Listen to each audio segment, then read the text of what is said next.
Hey there, folks. Welcome to another episode of The Healthy CEO. This is a good one, and it's perfect because we are right smack dab in the middle of summer. And one of the things that I have really tried to dial in on is my skincare. So when I was about 40 years old, that's whenever I decided every single morning I'm going to use a high quality moisturizer. I'm going to start using a lot of sunscreen. Like so many of you listening to this, you know who you are. You think for some reason that you're immune from the sun. That, yeah, it's for other people. I know I've got people that whenever we go out, it's like I'm constantly battling Rylan and Abby when we go to the beach or something and telling them, hey, guys, you got to put some sunscreen on, but they think that they're going to be 25 and 26 forever, and they've got that beautiful, plump, supple skin, and it's just never going to affect them, but oh yes, it will. And I have learned that one of the single easiest things you can do is moisturize, know how to manage your sun exposure, use sunscreen, but not just any sunscreen. They're not all created equal. And in this episode, Dr. Troy Jackson is going to basically conduct a skincare masterclass. It was so good. Troy's actually doing a 5-part skincare series over at Authentic Health. You should check that out. He's doing some short little videos and describing ways to take better care of your skin.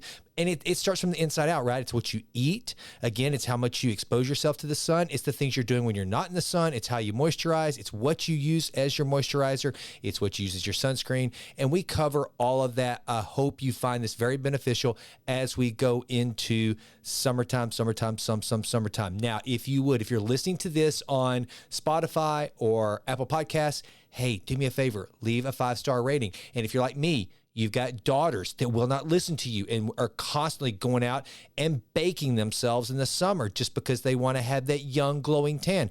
Send them this episode, send it around. And with that, one more thing. This episode is also brought to you by Authentic Health. You can go to shopauthentic.health.com. You can read about the science behind the nutraceuticals there. It is the stack that I take every single day. Mrs. Wright and I are headed out for a July 4th weekend, and one of the first things I did was I packed my F1, F2, and F3. I'm not going to get away from home and not have my nutraceutical protection. I got to make sure I close all the gaps on the nutritional deficiencies that are in the food that we're going to be eating, even though we're going to a place that's supposed to have really amazing, good, clean, organic food. I'm pumped about it.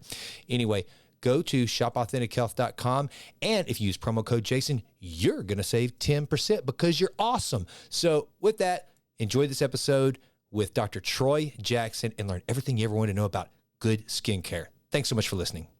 Dr. Troy, welcome back to the show, man. How are you? I'm doing great. Thank you so much. It has been way too long, so I'm really excited to be back with you. Well, it's been too long to have you on as a guest and also as a business partner and just friend. Yeah, I'm glad to catch up with you, even if it's on the podcast. And what really kind of prompted this was not the least of which was just to get to find an excuse to talk to you. But I'd seen you were doing this series over on your Authentic Health newsletter, which I'll put in the show notes how people can sign up for that. It's a great newsletter. I mean, I got to commend you, dude. I'm not just saying this because you're my friend and business partner. I actually enjoy your topics catch my eye, and that's why I brought this one. You were doing a whole series on skincare, which I think is huge, and we're in summer now. I mean, we're about to start hitting, triple digits here in Texas. I don't know what it's like in Asheville, but it's freaking hot here, and so I thought this would be the perfect time to start talking about skincare, talking about good sunscreens versus less than quality sunscreens. And then also with something you brought up before we hit record is just skincare in general. It's become such a huge deal. It's really hitting young people through TikTok and social media. Jim and I have seen it at Hot Tots, our children's boutique, where these very young girls are coming in. They want skincare products. So with that, we can start wherever you want to, but one of the things I would like to do is start out on protection from the sun. My dermatologist once told me that the single best anti-aging cream that you can take or that you can use is sunscreen. But I know all sunscreens are not created equal. So let's just start there, Troy, is like, okay, how much do I use? Do I use it every time I go outside? Do I use it every day, even if I'm not going to the beach? And then how do I choose a quality sunscreen? What are the ingredients I'm supposed to look for? And that's just some tee ups, but you take it anywhere you want from that. Sure. No, and that's the perfect place to start. And it sounds so basic that, especially in a wellness space and a topic where you're talking about these very detailed and complex things about health, that sunscreen is considered the best thing you can do for your skin is it's almost dismissive in a way. And I think that is the problem, is that it does get dismissed as this too simple of an idea. I must be doing something more complex than sunscreen. I'm really going to improve skin aging.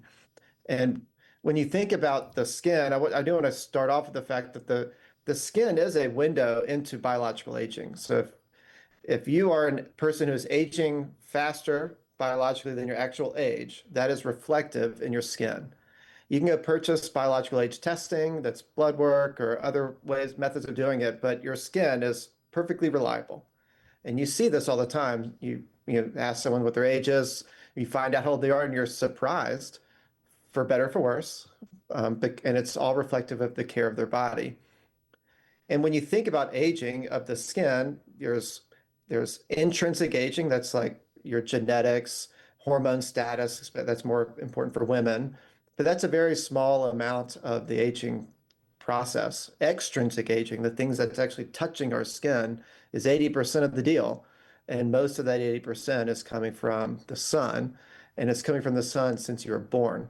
So it's a cumulative problem over time. And so people who live in Texas have a much harder time with this than people who live in Asheville or further up north.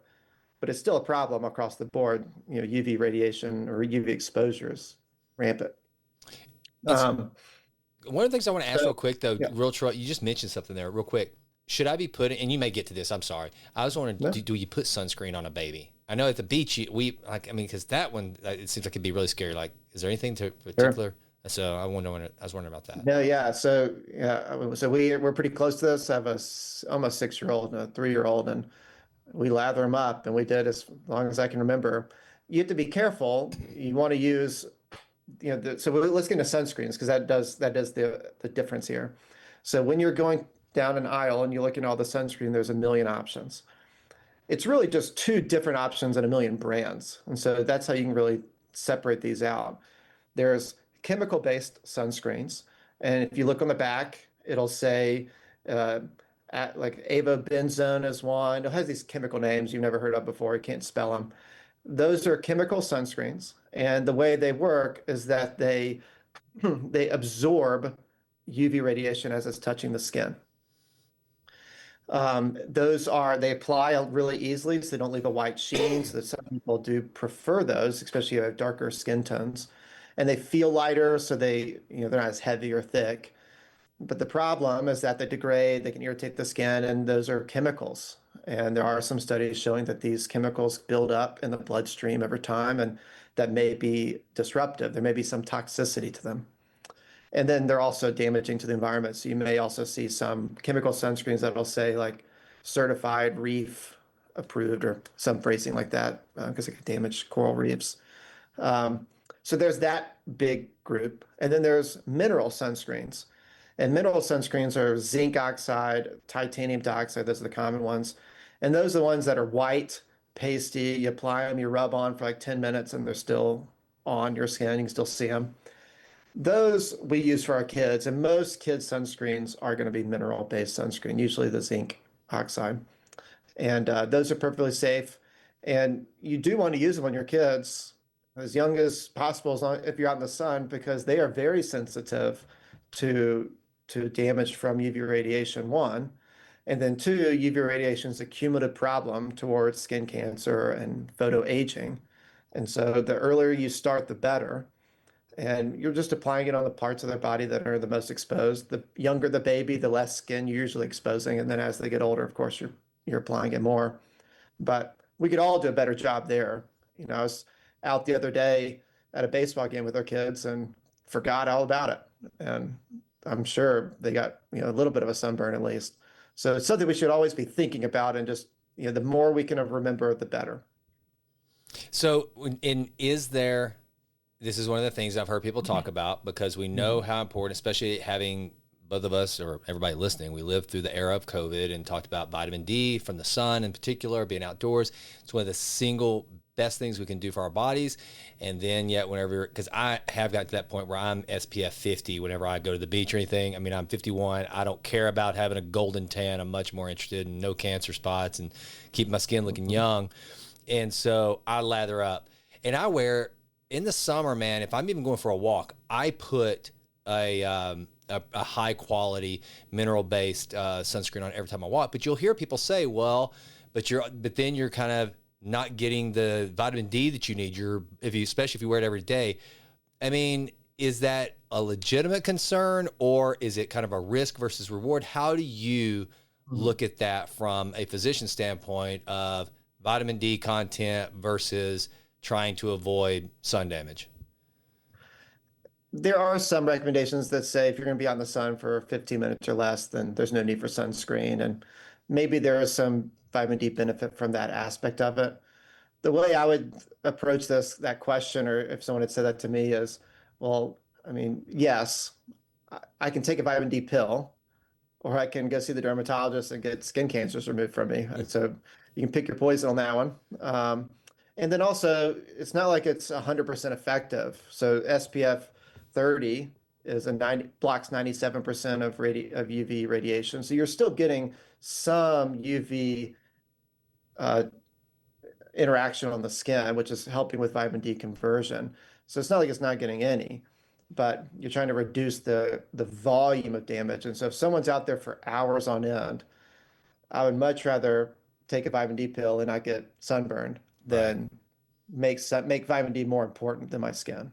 Yeah, that makes perfect sense. Now, are there certain parts of the body that matter more than others? I mean, obviously, I'm always going to try to apply all over my face because it's right. It's just because of the direction of the sun and everything. But Mhm. and I will, and now I put it all over my body. But I see a lot of people that they'll do that. They'll really lather up on their face, but they kind of leave the rest of their body exposed. Are there certain areas of the body that are more sensitive to the sun, or is it all just based on the direction of the sun? And do you recommend just lather up your head to toe, what anything that's going to be exposed? Any take on that? No, good. Yeah, it's all exposure based. So, day in and day out, our face, hands, arms, neck, ears, if you're balding, top of your head, all those will be clear exposure places. When you see people with skin cancers, it's almost always on the face, head, arms, hands. Very rare you'll have skin cancers on the that are sun related. Melanoma is a little different here, but squamous cell, basal cell, you rarely see them on the legs, trunk of the body because that's just not what you're getting exposed to. So I would recommend a daily facial moisturizer. You're doing the not moisturizer, sunscreen in the mornings, and that should be applied to the face, ears, and neck. And then if you're balding on top, you can put it on that spot or just be very diligent about wearing a hat when you go outside. I had a patient this morning who's had skin cancer, major skin cancer removal from his ears. These are called Mohs surgeries. Can be a very big surgery to remove skin cancer off his ears, multiple cancers on his ear. And it's just from not applying it to the ears. It's a place we forget all the time. But so that's a no-brainer. So anybody, whether you're working inside on the weekends, a sunscreen on your face is an easy intervention. You're going to get sun radiation through windows. So even if you work inside, you still want to be able to have some protection there. The other piece is on your hands and arms. So if you're a person who drives a lot and you're in the car, the left side of your body is going to be more exposed to the sun than the right. And so you want to be mindful of that, of putting sunscreen on the arms and hands. I've had people who golf a lot and their left hand is good, but the right hand is bad because of the gloves that you wear on golf. So if you're going to be out and about, definitely want to make sure you get your hands, and if you like sandals, your feet too. And then when you're out like on the beach or at the pool, then that's where it really matters from the shoulders, chest, and back. And it is sun direction. So the shoulders and chest are going to be more likely to be sunburned than the stomach, unless you're laying down, of course.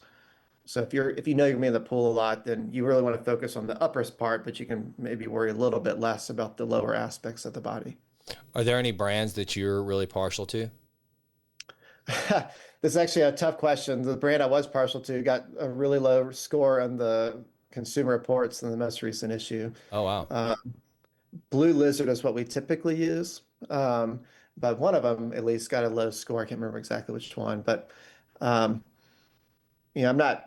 I think big companies are perfectly fine uh, as long as you're getting one that has an, I would say mineral base is the option to go to on almost everything. Some people will get upset about big brands, but they put a lot of money into their products, and so that also means there's a lot of R&D there too. Hmm. Um, and so I do think there's some quality there.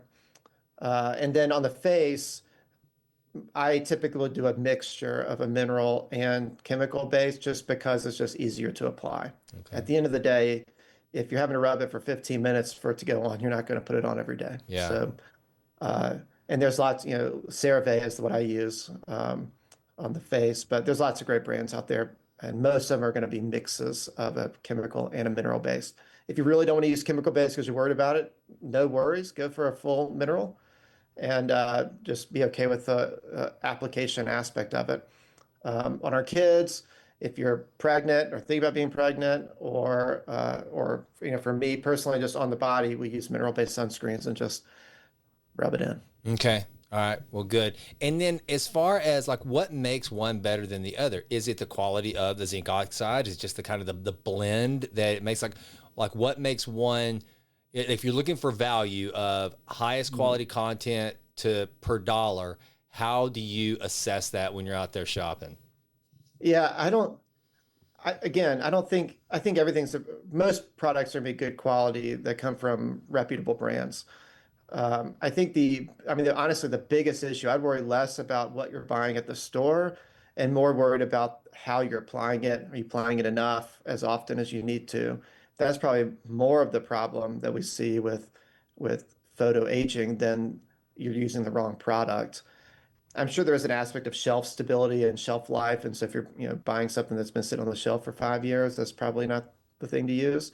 Um, but if it's within the expiration date and you've been keeping it not like in the direct sunlight forever, that um, it's just making sure you're applying regularly, especially if you're getting in a pool or other water, and you're applying it daily if it's on the face and ears, because that's really the protection, probably more than the quality of the brand. So that brings up a question, which seems like, again, the way we started this conversation, all this seems very basic, but like when it comes to application, like again, you're out at the beach with the kids, how often do you reapply? I mean, how much water, especially salt water, like if you're at the ocean or something, can this stuff really stand before, or do you just like go ahead and determine like, okay, I'm not going to worry about what the container says, apply every 3 hours or meant to last for 12 hours. Just no, I'm going to reapply every fill in the blank hour. Do you have a recommendation on that? So every 2 hours is the recommendation, Okay. and a sunscreen will degrade faster in the sun, and so you'll probably need to shorten that time frame if you're going to be out, um, like in direct sunlight on the beach or at the pool. Getting in and out of the water, mineral-based sunscreens tend to stay on better in the water, but you still want to stick to the 2 hour mark. So chemical-based sunscreens, if you're going to be in the ocean, pool, again, you probably want to shorten that to every hour. It is annoying, but it is what it is. Yeah. If you're just trying to pay attention to your skin, it's a whole lot easier to apply it every hour, every 2 hours, than having to deal with aloe vera and other things from a sunburn perspective, which is miserable for days. Yeah, and let's go ahead and talk about some of just the horrible practices that people really need to hear from a doctor about. For example, I know whenever I was a kid, my mom would lay out with baby oil. I mean, literally no protection. And I've had to get onto my daughters. And so, I would love to have a nice clip to be able to share with Rylan and Abby, for who, no matter how much I tell them, they'll still come back from a trip fried. What are some of the things that you've seen? Some in particular, it seems to be the young girls that are going out and they'll do something. They'll have like some Tropicana. I mean, like, how dangerous is it to just use the suntan oil and no protection? I mean, Talk a little bit about that. Again, just Yeah. give me a clip from the doctor to share with these young girls. And I recognize that whatever I say may go in one ear out the other when it comes Of to, course. attracting the boy or whatever it is that Right. the reason is. But I can't. I'm trying to remember. My wife has said, "I'll like when she was in college, she was like, I'll deal with skin cancer later. I need to look good for the formal or whatever it was." Right. Uh, Right. so I get that. It's whatever. But yeah, baby oil. So like baby oil, my mom did the same thing. You didn't mention this, but they also use like reflective metal to Yes. really cake it on there. Yeah. Um, but oils enhance the UV part of it. It's sort of like a magnifying glass in a way. You can think of it that way. Really enhances the aspect of the sunlight that causes the tanning as part that you're hoping for. But the consequence is that yes, you look good next week, I guess, from a suntan, but over time, that's going to look worse and worse and worse, and you're going to be regretting it in your 30s, 40s, 50s, 60s, because now you're having to spend thousands of dollars to try to fix the damage that has been done. Um, and so there is a trade-off there. You can, it's fine to have a little bit of suntan. I have one, it is what it is, but it's not from an act of trying to go out there for 2 hours and get the most sun exposure on your skin at one time. Just spend more time outside, use sunscreen. You're going to not be perfect at this. You're going to get a little bit of a suntan, and maybe it takes you half the summer instead of 2 weeks to get it done. But that'd be much better from a long-term perspective than just thinking short-term. I mean, the whole point of health is you're trying to play the long game here. 100%. Now, another question. There's two things I want to ask you about. The first one being tanning beds. How bad? Are they not that bad if you don't use that often? Just what's your take from a physician Yeah. standpoint on tanning beds? Same thing. Yeah. It's funny up here in Asheville, I never see tanning beds. They don't exist here. I forget about them. And then I go back to Mississippi where I'm from and it's on every corner, Yeah. which is funny because like you just walk outside, it's pretty much a tanning bed. But, but yeah, same problem. It causes aging, photo aging, just like a sun would. Are there any downsides? I know one of the things my girls got into, and a lot of these girls I see are the spray tans. Any Mhm. thoughts on those? Are those doing damage? I mean, seems like a gross Yeah. chemical, but I don't know. Right. I'm not expert in Okay. the on that, but I mean, yes, it's a sprayed chemical. Yeah. Your skin is part of what your skin is doing. It's a barrier. It's protectant barrier, and that is probably some element of a toxicant on your skin that's not supposed to be there. And your skin has immune cells that have to deal with that. That creates some inflammatory burden inside the skin, and that inflammation translates or can translate to some inflammatory signaling in the body. The body is sensing that something is not supposed to be there on the skin. And so, in general, pollutants on the skin is the next most prevalent aspect of photoaging after sunburns. So Yeah. it'd probably fit into that category. Now, I know you're not a dermatologist, so I don't want to, take you out of your specialty, but do you have a recommendation on how often people should go into their dermatologist and get a scan just to look for those cancer spots, or maybe something kind of a general rule of thumb that they may see a spot on them that kind of is like, oh, that one you definitely you need to go check that out. Do you have any recommendations on that? For most of my patients, the general thought is have someone that you know that looks at your skin regularly, kind of give you the once over. And every so often, just ask them, hey, can you look at my back or whatever, just to see if you see anything different. And there's this idea of the ugly duckling sign. It's very simple. You look around, you have a bunch of moles, let's say, but there's that one that looks a little funny. That's a good one to go see the dermatologist for and get checked out. Or if you are like on the front, you've noticed like, oh, there's a spot I don't remember seeing before. And nowadays we can just take pictures of things. You can just take a picture of it and then look back at it 6 months later and just see has it changed in size or shape.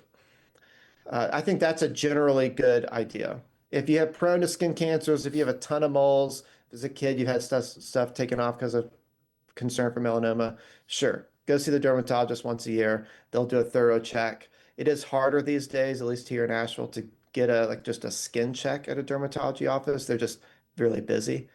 Um, so if you get one, great. But if not, just the once over is perfectly good. and anything that looks a little bit funny. So funny could be super dark, multicolored, bigger than a pencil eraser, and irregular shaped. So like moles can be bigger than a pencil eraser, but they tend to be very circular. So if it looks like the edge of a continent and it's bigger than a pencil eraser and it's dark, that should probably be one to look at. We are, you know, dark parts under nails is a big one too. So if you see those things, those are usually atypical.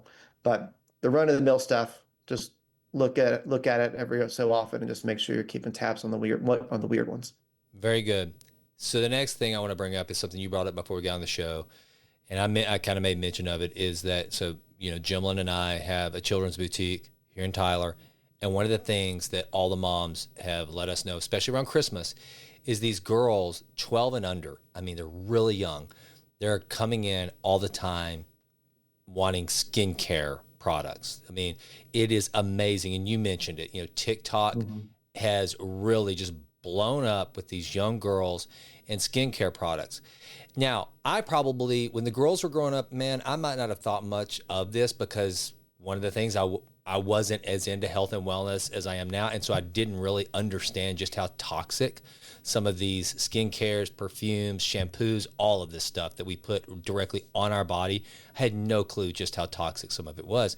But this is kind of scary with what these girls are having advertised to them. So kind of from your professional opinion, what should moms be looking out for? And if there are some young girls listening to this that, they're like, yeah, I just bought this, cream off of TikTok or Instagram that I've been using, what are some things that they should be leery of? So full disclosure, I am not on any social media and haven't been for like 7 or 8 years. No So I way, have no Troy. clue. I know you've got a page where you're doing So TikTok dances. I That's have just no your clue what personality. Instagram even looks like nowadays or TikTok looks like nowadays. But from what I hear, it is basically a running advertisement all of the time. Yeah. There's very little things that's genuine on there. I mean, maybe your stuff from your friends, but outside of that, it's just people trying to sell products, and it's just good marketing. Yeah. Um, and and it's being preyed on. These 12-year-olds, really young girls, are being preyed upon because that's the years of their life that there's a lot of change happening. Their skin is starting to have these little acne spots pop up, or more oil production, and it freaks them out. Understandably so. I remember middle school, it was terrible, um, from a skin perspective, and so it's an easy group to target, very um, impressionable group. So I definitely feel for that. And one, I would like to say that 12-year-olds shouldn't be on TikTok or Instagram. You can put that on a clip. I would There's, agree. there's nothing on there that's good. And it's clearly demonstrated, tons of data behind it. It's terrible for mental health. Yep. But let's say they get it from their friends. So there's no skincare routine outside the basic three, which I'll get to, that is going to give you huge results. Number one. So there's three things I'll come to that's the most important. And after that, you're getting minimal gain, or you have a very specific reason. Maybe you have a skin condition that needs very specific products, or you're trying to recover from something, scarring acne. You may need a couple other things than what I'm about to say.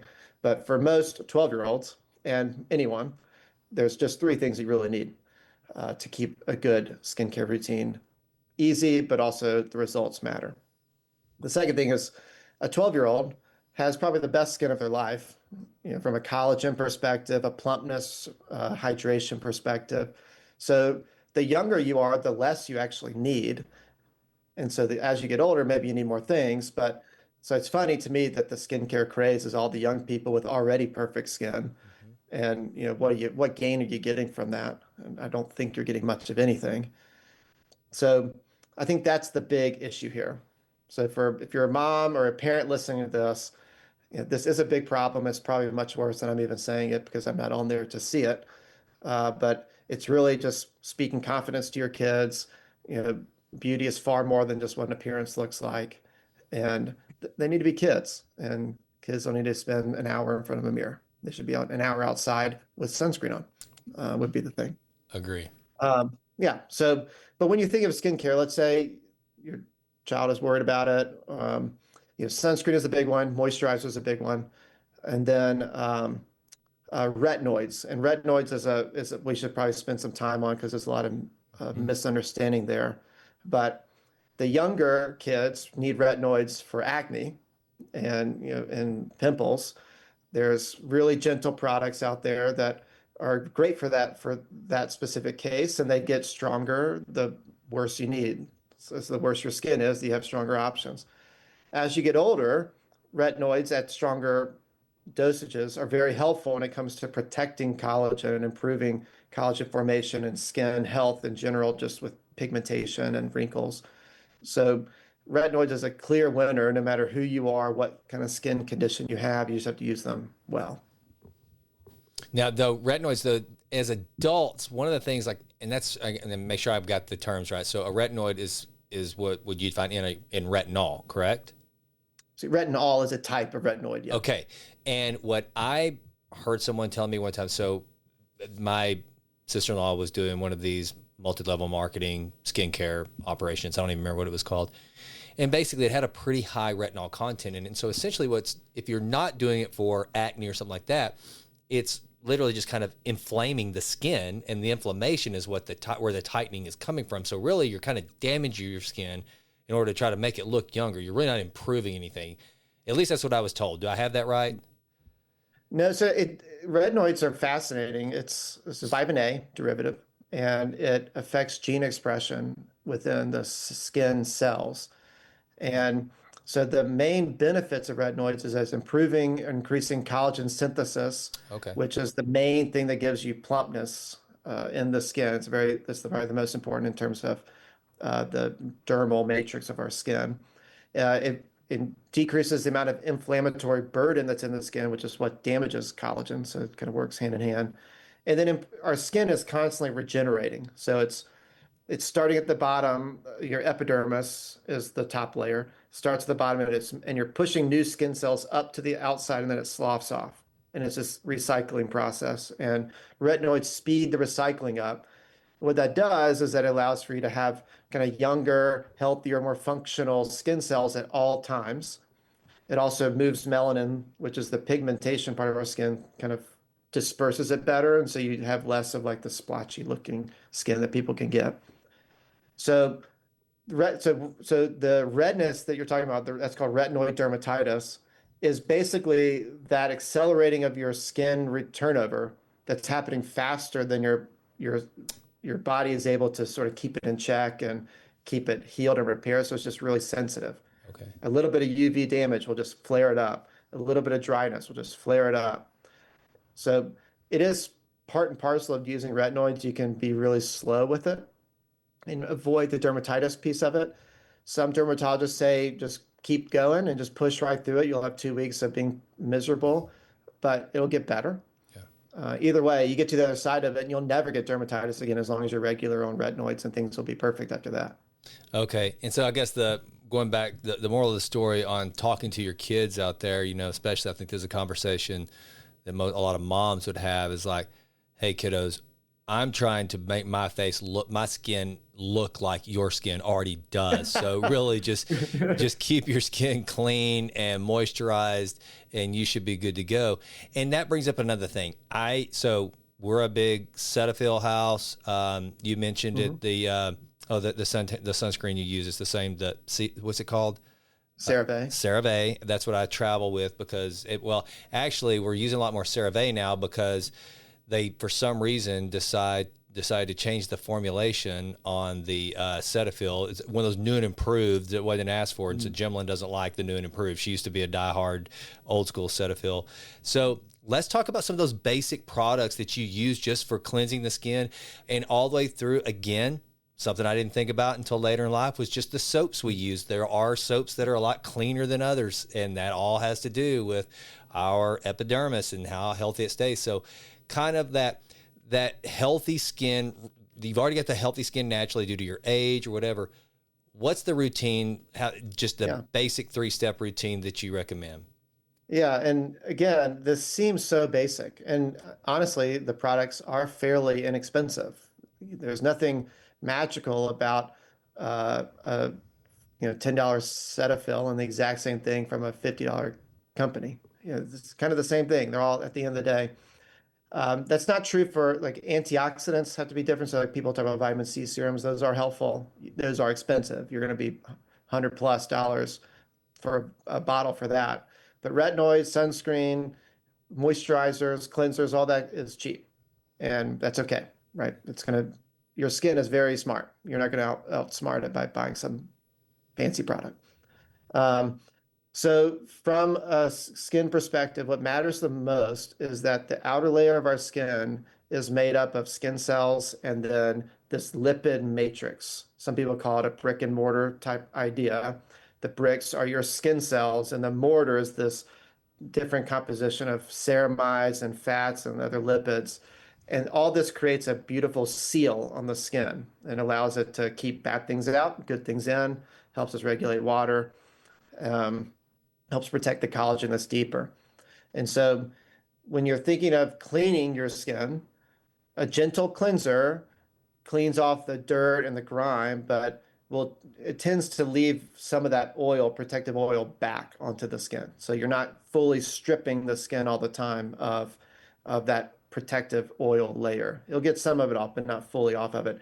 The difference is like if you put in an alcohol on your skin or soap even, and you get the squeaky feel, that's the oil gone.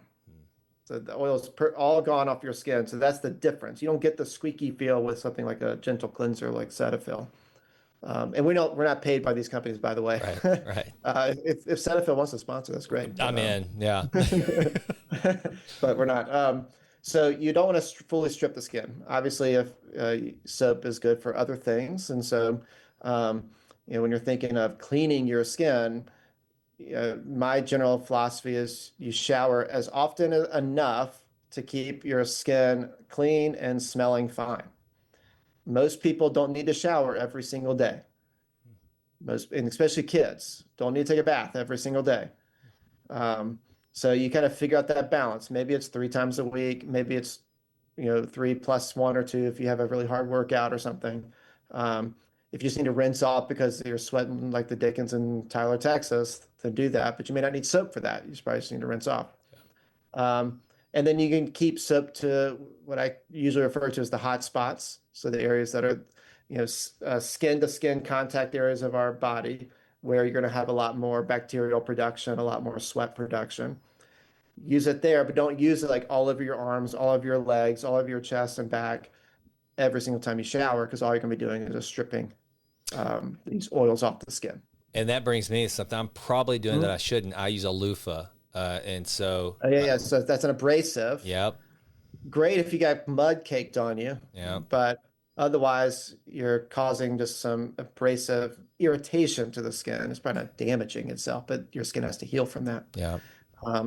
So, okay, you're done. You finish your shower, your bath.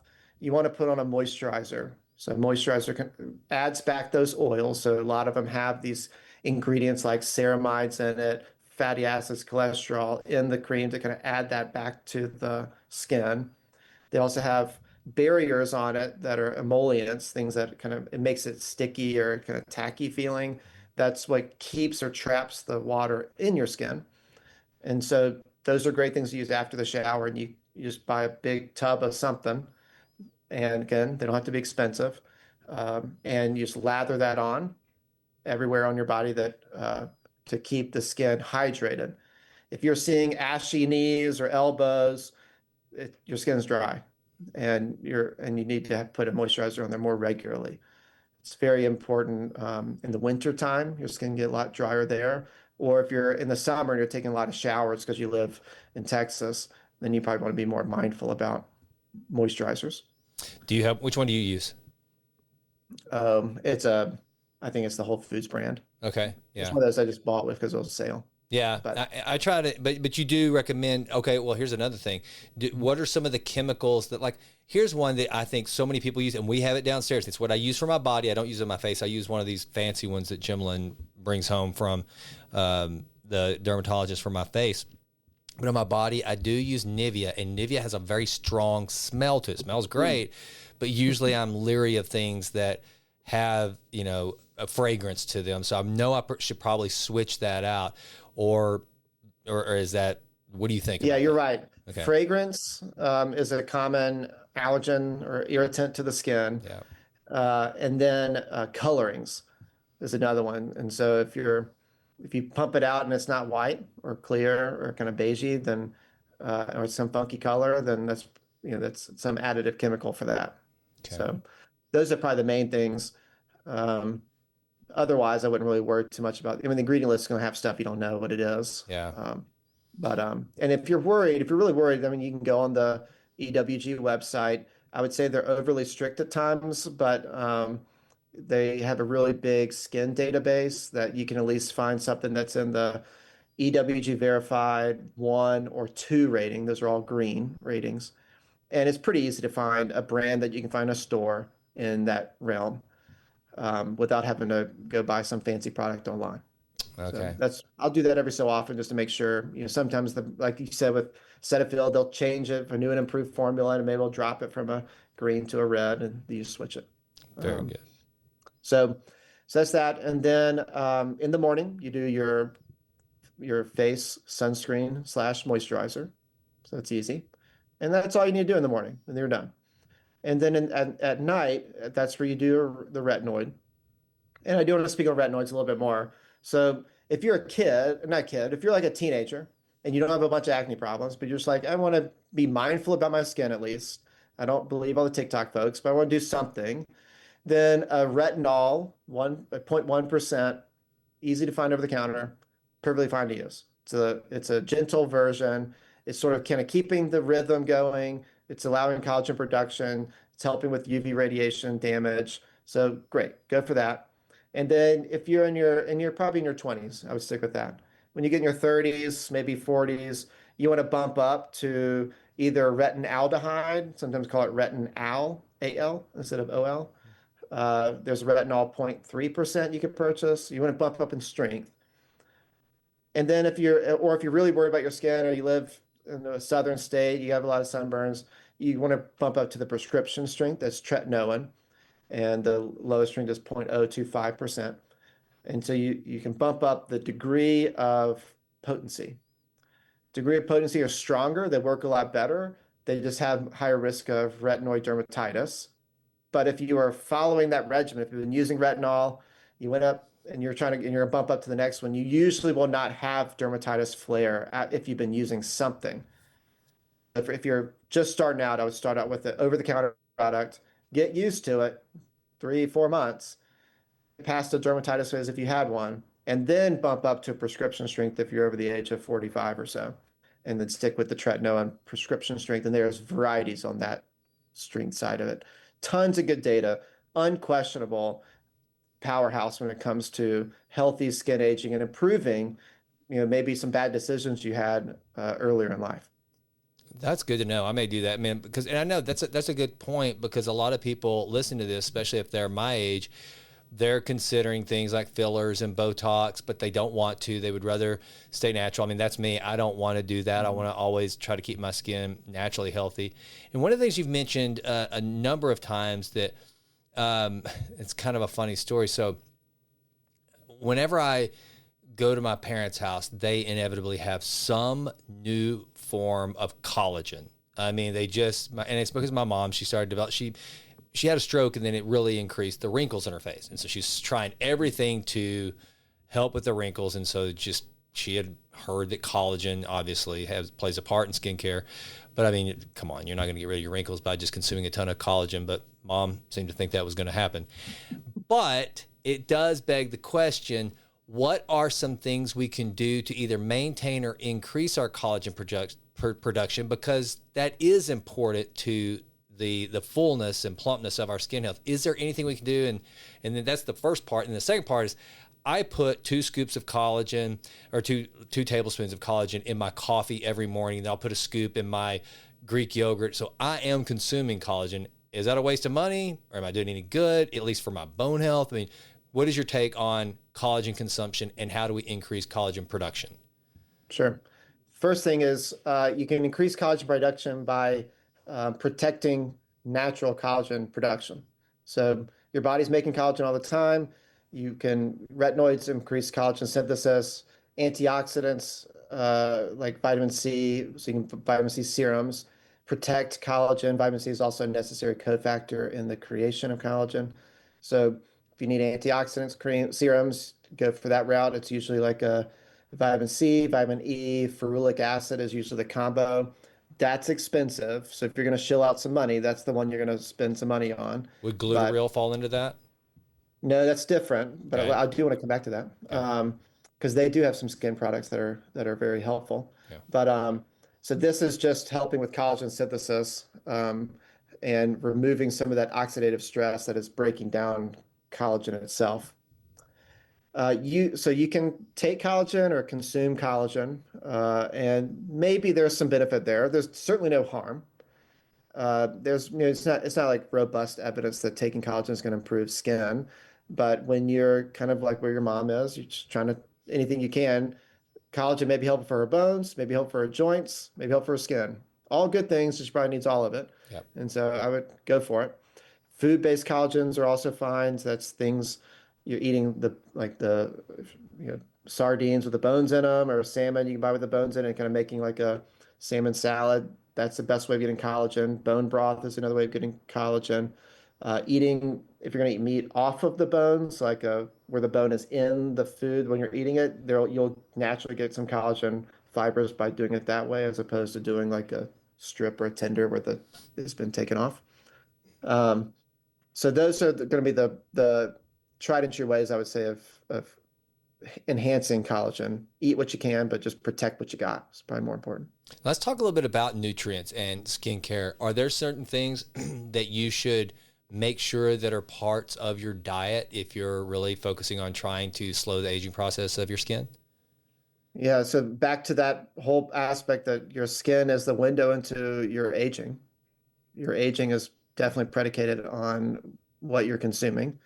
And so, the things are the right things. So a diet that's low in inflammatory chemicals and low in inflammatory nutrients, so not high sugar, not high processed foods. It has a lot of polyphenols, so that's the coloring that's in fruits and vegetables.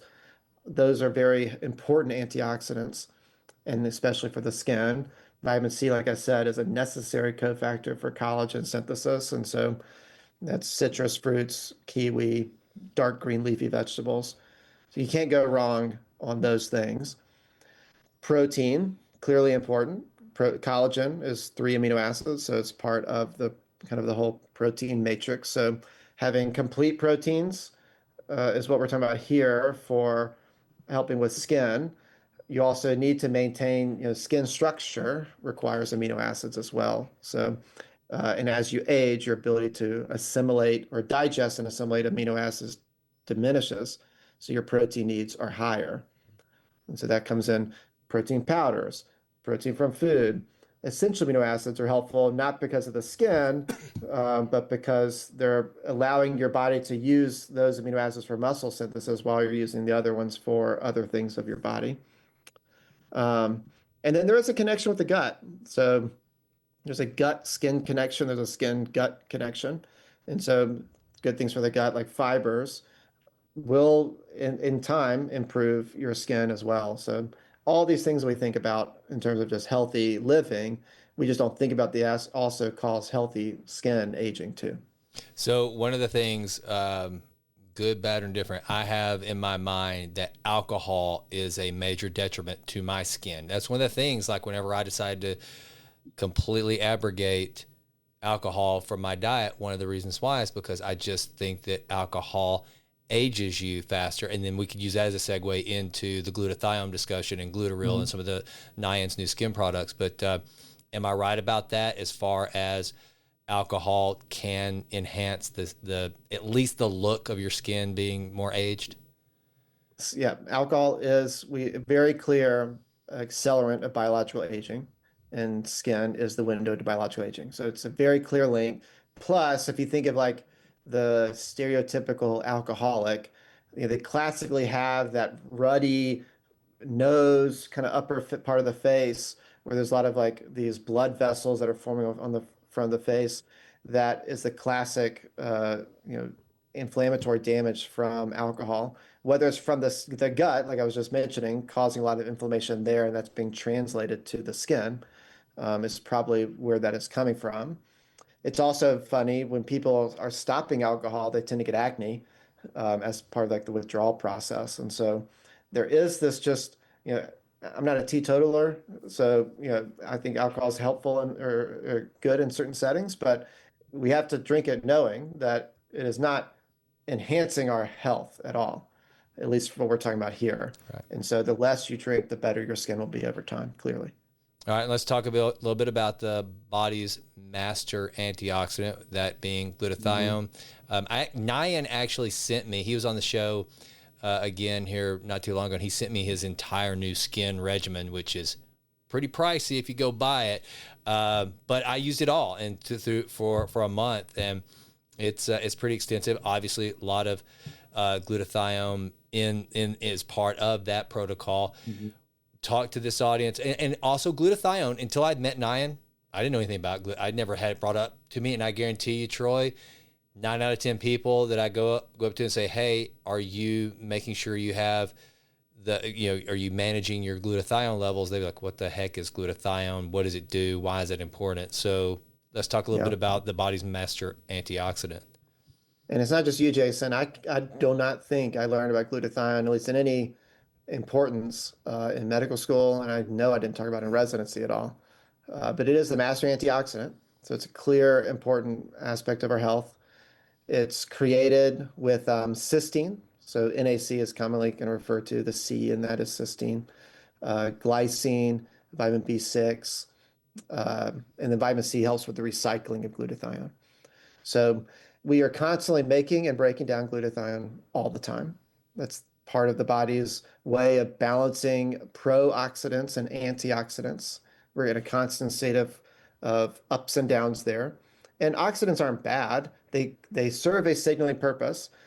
And so they're important for the body to have them and have this balancing dance happen all the time.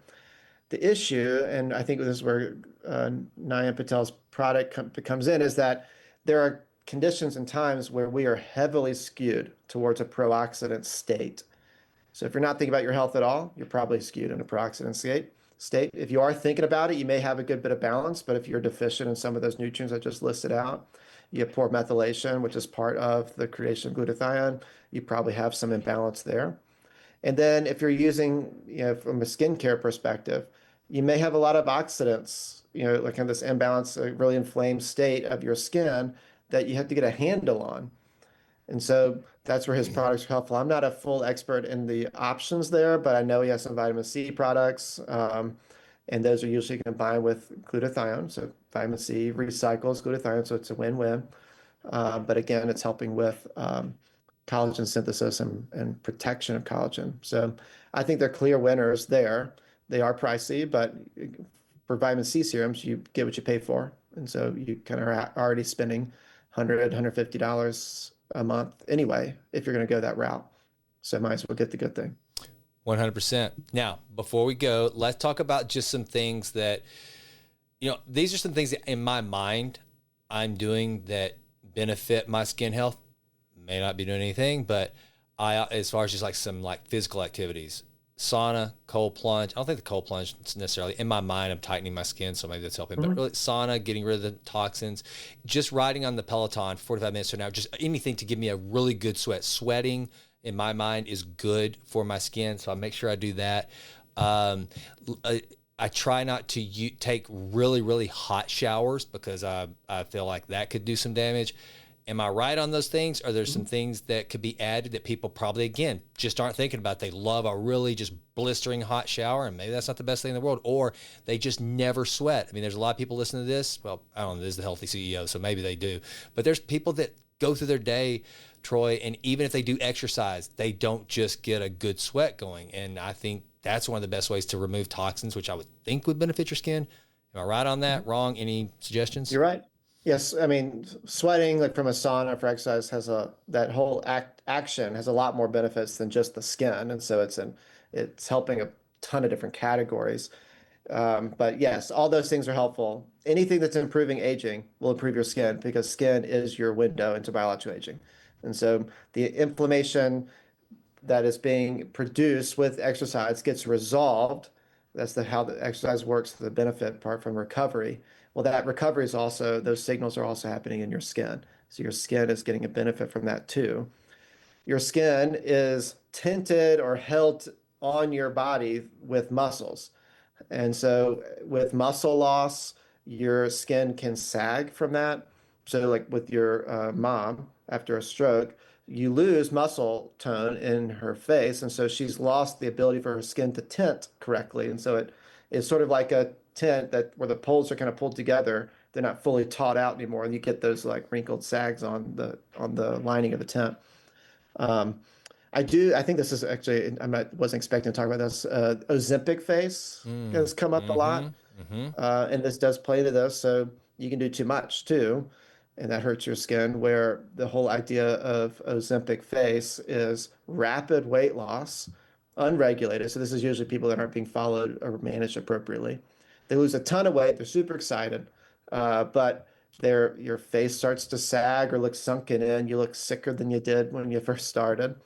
The reason is that skin fat in the face, at least, is the sign of youth.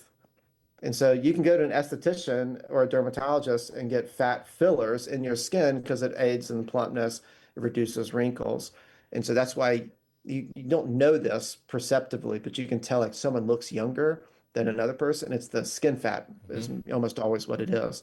That's why kids look better. It's not nothing else. It's just their skin is plumper. Yep. Um, so you lose that. Also, you lose lean mass with Ozempic. You can lose some bone density if you're down in nutrients. You can lose nutrients in general, and then you're not having good antioxidant production.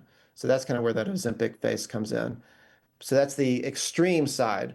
Maybe you're not using Ozempic, but you're running your body to the ground and not allowing for good recovery, not replenishing nutrients, not staying hydrated. That's where skin can also be aging. So there is a nice happy middle to all of this. Well, and you know what? You didn't ask me to do this, and I did not mean to do this because I'm not smart enough. But folks, if you go to shopauthentic.health.com, for $7, you can download Troy's book, the Semaglutide Playbook, to tell you if you are on Ozempic or another semaglutide and you're experiencing exactly what Troy said. Everybody's like, wow, you've lost a lot of weight. And then behind your back, they're saying, and you look 5 years older all of a sudden. The semaglutide playbook will help you with that because it is important. Again, it's something that back whenever Gus and I talked about it for the first time, he said, look, you guys, when you have patients there in the clinic come in, you're like, hey, understand you're about to be emaciated if you're not careful. And it's funny. So I wasn't on Ozempic, but when I first got my Peloton, this was, nearly 8 years ago, and I kind of go hard to the hoop on whatever it is I'm into. And Troy, I lost about 20 pounds and I looked so old. I looked like Matthew McConaughey from Dallas Buyers Club, dude. My head was all big. My neck was so small. There's this picture that Jimlyn keeps because she would just like cry. She was like, you've got to stop. You've got to chill out. I wasn't eating very much protein. I looked terrible. I lost the weight, but I looked horrible. And my face was so sunken in. I actually look younger now than I did 8 years ago, just because of that phase where I just went nuts. And that was just 8 years ago that I was like, oh, all you need is a ton of cardio and calorie reduction and and longevity is yours. And no, it doesn't work that way. Yeah. And I'm sure there's listeners here, there's a problem in over optimization of our health where the messaging is do more, do more, do more. And I'm sure if you listen to me in isolation, you might pick up on some of that idea, but there's, it's 80% rule applies to health. You're doing really well most of the time, you're going to do fine. But when you get to those extremes, things break down. It's funny you say that. I just interviewed a couple in Switzerland, and they said that they've got a new book coming out called Unlongevity, and it's on that very topic, how we've gone so overboard on over-optimization, of which I have been guilty of. I'm now going through that phase of choosing the absolute essentials. I want to know that 80-20 rule. What are the 20% of the things that are going to make 80% of the difference, and then not sweat that other that I miss. And yeah, because I think, at least for somebody like me that can be really OCD about this, the stress that gets caused by, like, a great example, we went out to the West Coast this past weekend for Father's Day with the girls and to visit Abby, who lives out there. You know what, Troy? I didn't do a workout of any kind. I took walks on the beach out in the sunshine, you know, and there used to be a time when I'd be like, oh no, I have to go to the hotel gym and find a place to get my workout in.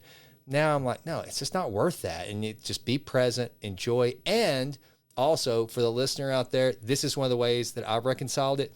The 80% of the time that I'm crushing, you know, my 2-a-days and eating right and all that, are so that when those weekends come up, like what I just had, I've trained for that weekend. I have earned the right to just chill out and not stress. So that's how I kind of reconcile it in my mind. That's a great one. Yeah, it's kind of like the game day mentality. Yeah. You know, your games are won in practice, I think is this phrase. Yeah, that's exactly right. Your practice is every day, Monday, Tuesday, Wednesday, Thursday, Friday. Yeah. And then your friends coming over on Saturday, enjoy it. Exactly. 100%. Well, man, Troy, I think you just kind of busted out an epidermis masterclass here, dude. This was even better than I thought it would be. I think that we hit for parents, for guys, for women. Is there anything that we've missed that, and I know you've got this, and I want you to talk about this because you break this down into 5 parts, right? You've got a 5-part series you're doing on skincare. So yep. Where can people find it? I'm going to put it in the show notes, but is there anything you want to mention about that? Yeah, so first, I'm not a dermatologist, I'm not an esthetician. There are probably reasons you might need to do more than what I said, but you are probably more of the exception, not the norm. So I would say for most people, it's the simplest routine that I describe here will make the biggest bang for your buck. And I would just stick with that parameter. And then obviously go see someone if you feel like you need more than that. But I went through 5 different videos, kind of hitting each of these topics in a little bit more detail. It's also associated with an article if you prefer reading than watching. There's also a podcast. But it's Authentic Health on YouTube, Authentic Health Podcast on the podcast, and then AuthenticHealth.com is the blog. And so feel free to check that out. There's what we talked about here. I also go into red light therapy in one of them, GHK copper, which is a very popular peptide that people are asking us a lot about. And I do go into more about antioxidants, which I didn't really cover here today because it was probably not necessary. So yeah, go there, learn more. I am a guy, family medicine doctor, who got asked a ton of questions about patients' skin. And it's one of those, I don't have good answers for them. And so part of my job is to go out and find out. And it's a interesting, fascinating world of skin care and skin health, but a very, very underappreciated, under-talked about topic. And that's really why I wanted to write about it.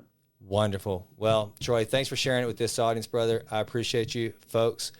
He's Dr. Jackson. I am not doctor, but I am Jason. Thanks for listening. We're out. The content provided in this podcast, The Healthy CEO, is for informational and educational purposes only and is not intended as a substitute for professional medical advice, diagnosis, or treatment. Always seek the advice of your physician or other qualified health provider with any questions you may have regarding a medical condition. The opinions expressed by our hosts and guests are their own and do not necessarily reflect the views of The Healthy CEO. Any information provided by our hosts or guests, including any physicians who may appear on the podcast, is solely for informational purposes and does not create any doctor-patient relationship. Listeners are advised to consult with their healthcare providers before making any changes to their health routines. The Healthy CEO and its affiliates assume no responsibility or liability for any consequence resulting directly or indirectly from any action or inaction you take based on the information provided in this podcast.